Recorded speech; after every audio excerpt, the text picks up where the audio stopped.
मेहमानों की आफत। रश्मि बहुत ही दयालु स्वभाव की औरत थी।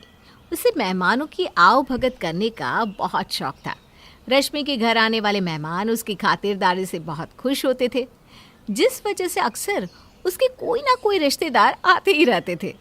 लेकिन रश्मि की उदारता की सज़ा उसकी दोनों बहुओं को भुगतनी पड़ती थी।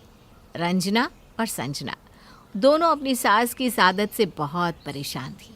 फिर एक दिन, कैसी हो बुआ जी? अरे संध्या बेटी तू, और ये क्या, तेरे साथ तो सुनीता भी आई है। बड़े दिनों के बाद तुम दोनों मेरे घर आई हो। अपनी बुआ को भूल गई थी क्या? नहीं नहीं बुआ जी, हम दोनों का ना इस शहर में इंटरव्यू है, इसीलिए हम दोनों यहाँ आए हैं। 3 दिन के बाद हमारा इंटरव्यू है, तब तक हमें तैयारी करनी है। हमने होटल में कमरा भी देख रखा है। अरे नहीं नहीं नहीं, होटल में रहने की कोई ज़रूरत नहीं है। अपनी बुआ के होते हुए तुम दोनों होटल में रहोगी, ये सब मुझे बिल्कुल पसंद नहीं है। जब तक तुम्हारा इंटरव्यू नहीं हो जाता है, तुम दोनों यहीं मेरे घर पर रहना। यहाँ तुम्हें किसी चीज़ की कोई कमी नहीं होगी।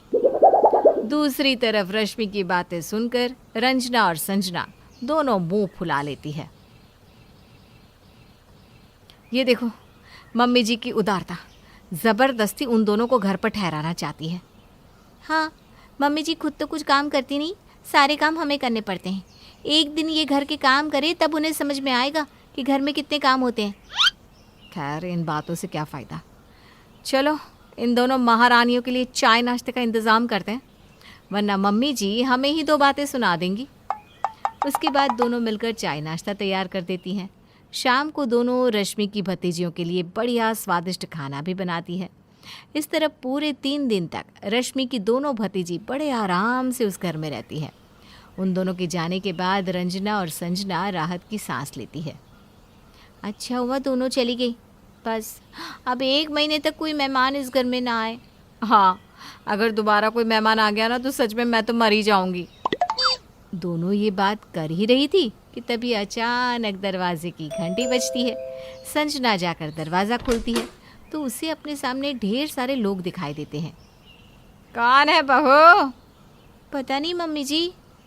अरे दीदी, हमें बबन पहचाना क्या? हमें, हम उमरिया से आए हैं। पूजा देवी का बेटा हूँ, बबन। बबन उमरिया से आए हो? अच्छा, थोड़ा थोड़ा लग रहा है कि शायद तुम्हें पहचान रही हूँ। अरे चाची जी, हम आपके रिश्तेदार हैं, इसीलिए तो आपसे मिलने आ गए। अरे तो फिर दरवाजे पर क्यों खड़े हो, चलो अंदर आ जाओ। उसके बाद रश्मि सभी को अंदर बुला लेती है। जाओ जाओ, तुम दोनों जल्दी से सभी के लिए चाय नाश्ता बना कर ले आओ। फिर दोनों बहू रसोई में चली जाती है। तूने देखा, पूरे 10 लोग हैं, उनमें 3 छोटे बच्चे भी। लगता है अब हमारी शामत आने वाली है। हमारी तो किस्मत ही फूटी थी जो हम शादी करके इस घर में आ गई। खैर, अब क्या कर सकते हैं, चल जल्दी से चाय नाश्ता बनाते हैं। उसके बाद दोनों सभी मेहमानों के लिए चाय नाश्ता बना देती है। चाय नाश्ते के बाद सारे मेहमान रश्मि से फरमाइश करते हैं कि उन्हें बाहर घूमने ले जाए। तभी रश्मि फ़ोन करके अपने दोनों बेटों को घर बुला लेती है। क्या हुआ माँ, अचानक तुमने हमें क्यों बुला लिया? अरे ये मेरे रिश्तेदार हैं, चलो तुम दोनों इन्हें शहर घुमाने ले जाओ। अरे माँ, आज तो मेरी ज़रूरी मीटिंग है। अगर मैं इन्हें ले गया तब तो मैं मीटिंग में ही नहीं जा पाऊँगा। अरे अगर एक दिन तू मीटिंग में नहीं गया तो ऐसी कौन सी आफत आ जाएगी? मेहमान घर में रोज़ रोज़ थोड़े ना आते हैं। चलो तुम दोनों इन्हें घुमाने लेकर जाओ। और मजबूर होकर दोनों भाई रिश्तेदारों को शहर घुमाने ले जाते हैं। शाम को जब सभी वापस आते हैं तो वो लोग रश्मि से तरह तरह के खाने की फरमाइश करने लगते हैं। चाची, गर्मा गर्म आलू के पराठे खाने का मन कर रहा है। चाची, मैं तो पनीर की सब्जी खाना चाहती हूँ। हमें तो मैगी खाना है, हमारे लिए गर्मा गर्म मैगी बनाओ। तुम दोनों ने सुन लिया ना, जाओ रसोई घर में जाओ और सबकी पसंद का खाना तैयार कर दो। दोनों बहुएं रसोई घर में चली जाती है। ये सब लोग खाने का ऑर्डर ऐसे दे रहे हैं जैसे किसी रेस्टोरेंट पे आए हैं। हम दोनों बावर्ची हैं क्या, जो इनके कहने पर फटाफट सब तैयार कर देंगे? ये सब ना मम्मी जी की वजह से हो रहा है। पता नहीं इनके दिमाग में मेहमानों की खातिरदारी करने का ऐसा कौन सा भूत सवार है। और फिर काफ़ी मेहनत के बाद दोनों बहू सभी मेहमानों के पसंद का खाना तैयार कर देती हैं। लेकिन खाना खाती ही औरतें मुंह बना लेती है। माफ़ करना चाची, मेरी बात का बुरा मत मानना, पर आपकी दोनों बहुओं को खाना बनाना बिल्कुल नहीं आता। मैंने सोचा था आलू के पराठे टेस्टी होंगे, लेकिन ये तो एकदम बेकार है, इनमें ज़रा भी स्वाद नहीं है। हाँ चाची, दीदी बिल्कुल ठीक कहती हैं। इन दोनों ने तो पनीर की सब्ज़ी का भी सत्यानाश कर दिया है। सब्ज़ी में ज़रा भी स्वाद नहीं है, एकदम फीकी लग रही है। और ये पनीर, इन्हें खाकर तो लग रहा है जैसे मैं रबर चबा रही हूँ।